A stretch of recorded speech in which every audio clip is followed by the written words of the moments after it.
Richard, he was about a 3 kilo, 800 gram baby. 3 kilo, 800 gram baby.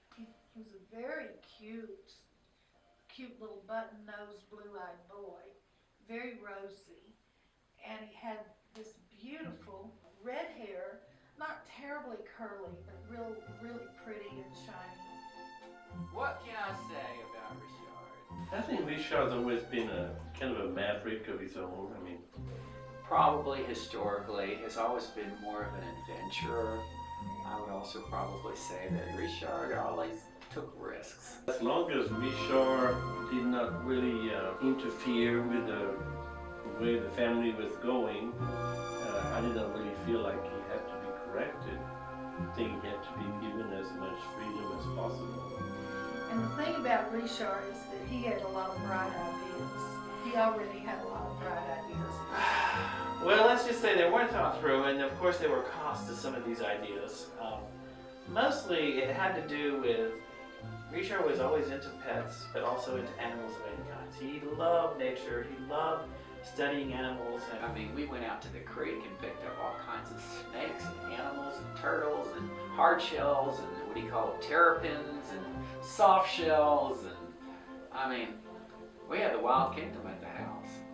We had snakes rolling around all over our room. Myself and three little ones, we decided we spent a few weeks for the summer at our grandparents' house in Freeport. And we came back from our grandparents' house and we noticed that Benjamin had thrown out all Richard's stuff out of his bedroom and put it in the bedroom of my mom all night. Finally, I had to kick Richard out of the room because I couldn't stand waking up with a 9-foot snake on my chest. Ever since then, we were always doing all sorts of crazy things in that bedroom.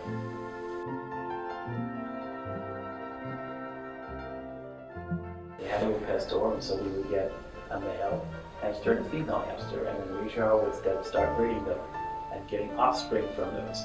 And from those offspring, he would then have several generations of offspring of hamsters, and he'd have the most fun time, thinking of all sorts of names for these hamsters. Another one of his funny ideas was to try to see if these hamsters could be parachutists. And so he'd get these shopping bags,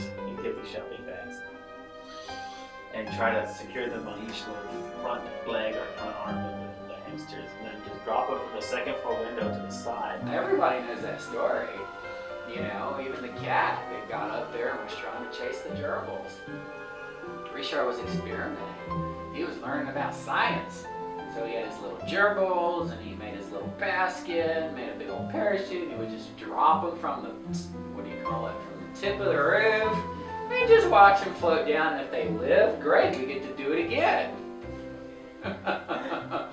And if they didn't, well, we have to think the problem over again. And so we were experimenting. That's what we did. It was fun. We put him in school in what we call Montana, which is kindergarten. But we would always get reports that Richard wasn't really up to par. They didn't say it, but they didn't think he was very bright. If I could paint a balanced picture of Richard, and again, some of this is changing. What Richard was as an 8-year-old, and what Richard was as a 14-year-old, and what Richard is as soon to be a 40-year-old. These are all different stages in life. And although I think with everybody, and I hope, and I think this is true for most people, is that the core characteristics are still there. Is who you are as a child and who you are as an adult. Richard sometimes might not come as tactful or extremely, debonair or those kind of, or extremely charming. I mean, he can be charming, but it takes time to kind of get to know him. Sometimes he can come off as a little rough, or kind of, what did you say? Yeah, or say something really just, wow, what the? But, the thing is that you can't say something about Richard. Richard's extremely generous. He is the kind of guy where he will always, he will never say that he's too good for you or too good for anybody. He's always been one to include as many people in his events or his gatherings as much as possible. He's had many opportunities where he could have, isolate himself or separate himself from the pack, saying, "Oh, I don't need to be around you all because I'm doing this and this, or I'm over here doing that." But in truth, though, he's never been that way. He's always been happy to have his family around, and family means a lot to him. Not many people know this about him, but he is incredibly generous, incredibly thoughtful. And then he has the side of him which is very, giving and generous and kind. Well, I remember that, I was always on the lookout because I really thought that because of his strong personality that Richard would be a problem maker. And I really was proven wrong because one time I was along with Richard down at Country Shreveport with the other kids. And I was supposed to lay the parquet in the dining room. And I said, okay, I'm going to do it. And Diane said, oh, Richard's going to help you. Well, I said, oh. And he helped. That little devil, he was not that big at that time. Maybe he was 15 or something. And he helped and did a beautiful work.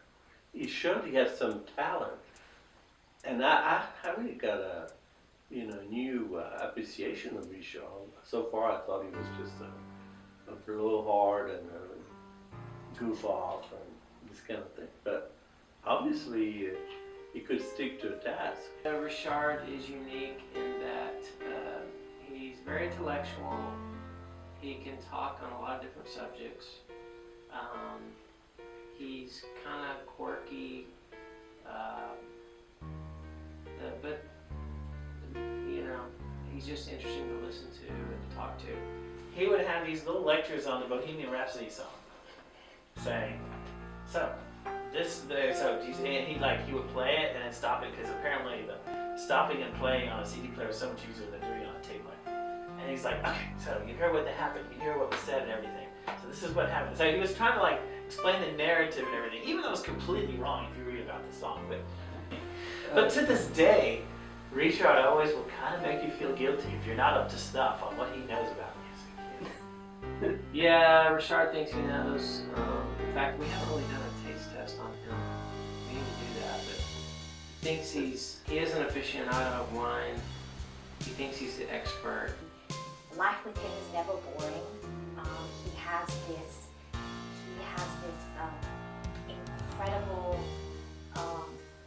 incredible love for pursuing, all kinds of adventures and traveling, and he has this curiosity, this immense curiosity for the outside world.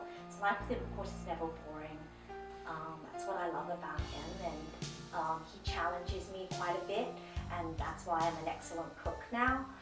I feel like he's probably the smartest person I know. I'll start out with the first time I ever met Richard. I was in residence. We were both in residency in Houston, and Richard had come in.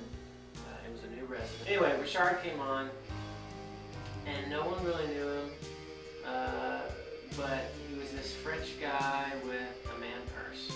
So that was kind of the first thing that everybody talked about Richard. And I really didn't even know Richard until I was a chief resident, and he was the fourth year. And so we worked together at the county hospital. So this is the reason why I met Richard, and for those of you who don't know, it's the pedicle screw that's used for spine surgery. So our first meeting was at the Saloon Restaurant, and it was in 2008, and I went for dinner to watch him screw to him. So this is typical Richard. He looks at the screw, and he was like, would you want this in your back? Look at this screw.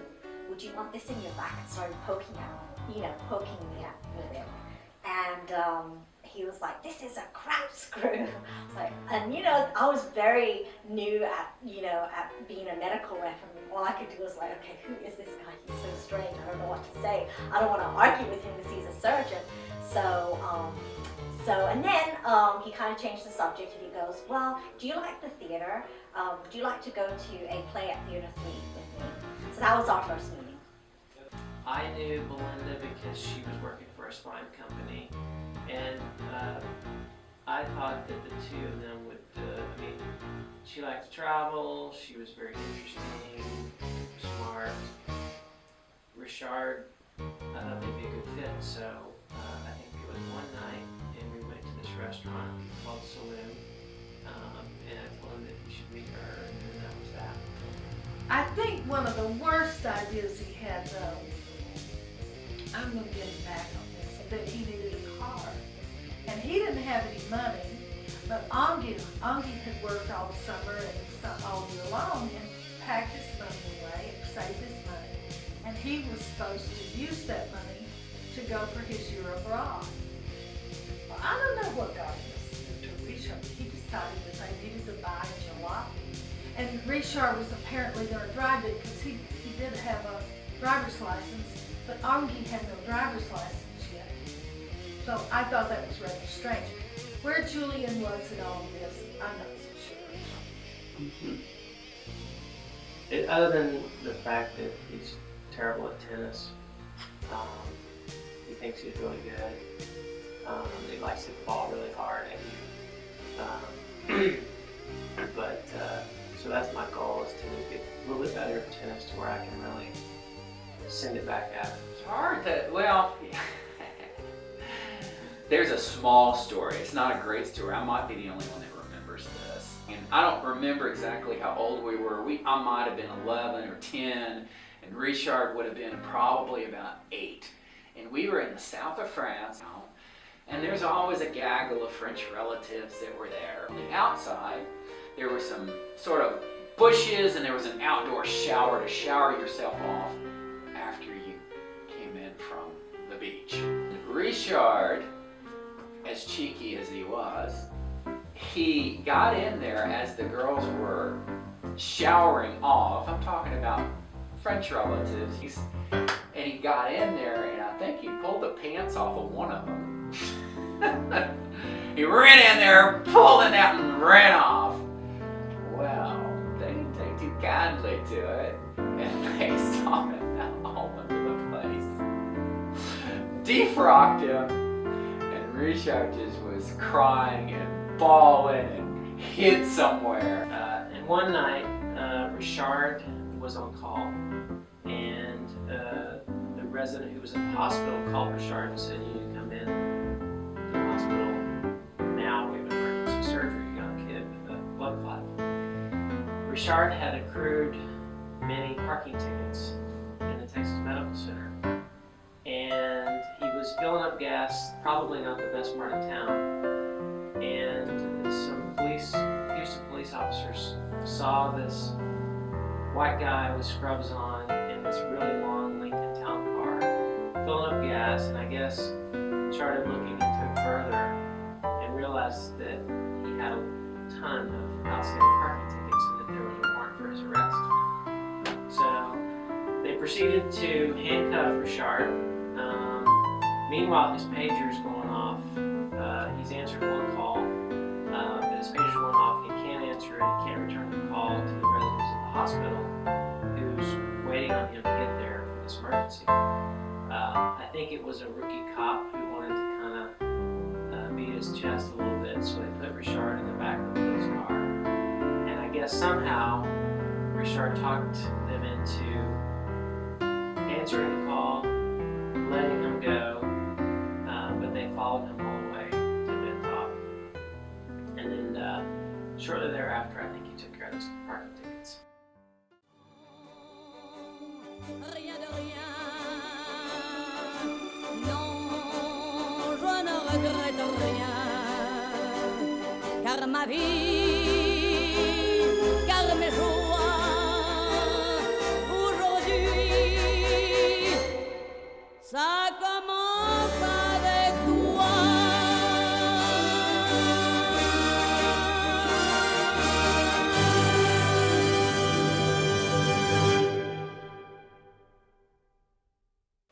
Bon anniversaire, mon corps, je t'aime. Bon anniversaire,